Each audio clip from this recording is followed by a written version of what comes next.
A yanzu haka dai halin da 'yan Nijar ke ciki a yanzu, sojojin 'yan Nijar sun samu nasarar cafke wasu 'yan ta'adda. A yanzu haka dai ga cikakkun rahotannin ku saurara a cikin wannan ƙayatacciyar tasha taku mai suna Legend Hausa. Idan ya kasance yau ka fara shigowa wannan tasha tamu, da ka daure ka danna mana subscribe, kana ka daure ka danna mana alamar ƙararrawa. To jama'a, ga rahotannin ne dalla-dalla ku saurara. Wassalatu wassalamu ala rasulillahi sallallahu alaihi wa sallam. Amma ba'da, assalamu alaikum wa rahmatullahi wa barakatuh.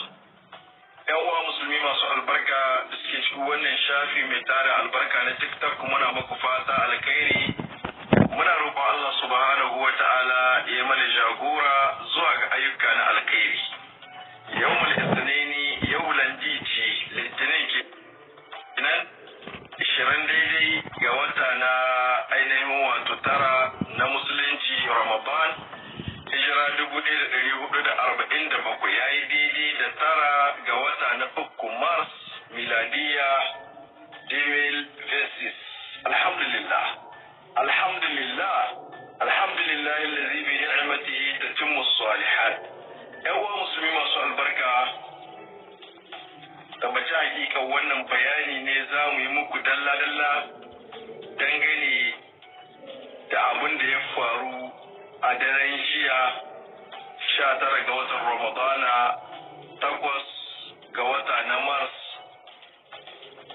daidai ƙarfe 3 na dare a nan babban birnin Tawa, inda 'yan ta'adda suka kawo hari wato a aerofar babban jirgi na nan garin Tawa. Alhamdulillah, yana da matukar muhimmanci da amfani a yi ma al'umma musulmi bayani 'yan ƙasa 'yan Nijar domin hankalinsu ya kwanta. Lokacin da safiya ta waye, mu yi ƙoƙari consultative de refondation wakilan al'umma, muka gaggauta muka zo gidan mai girma gwamnan jihar garin Tawa, Colonel Major Suleiman Ahmadu, wajen ƙarfe 7 muka fita tare da su domin kai ziyara ta gani da ido akan abun da ya faru.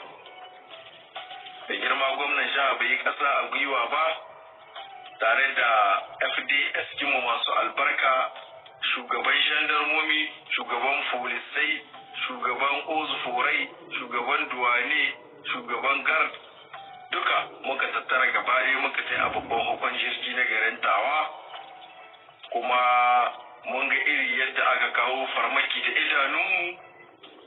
To alhamdulillah, sakamakon addu'o'in nan da magabatanmu suke cewa a ci gaba da yi dare da rana, Allah madaukakin sarki ya mai san musu makircin su a cikin makokarin nasu. Gurin da suka zo da shi Allah bai cika musu ba.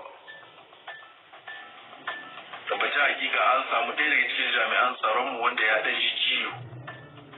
Mu kuma Allah ya ba da nasara ga shagirtaccen jami'an tsaro masu albarka.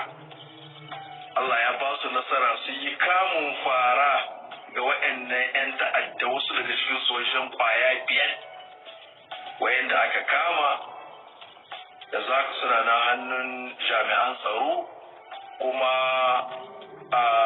da abubuwan da aka kama tare da su na kudade da sarwansu, wanda insha Allah in kuka kalli Tele Sahel za ku samu cikakken rahoto, domin an yi ɗauka an yi komi, saboda babu abin da ake yi cikin duhu.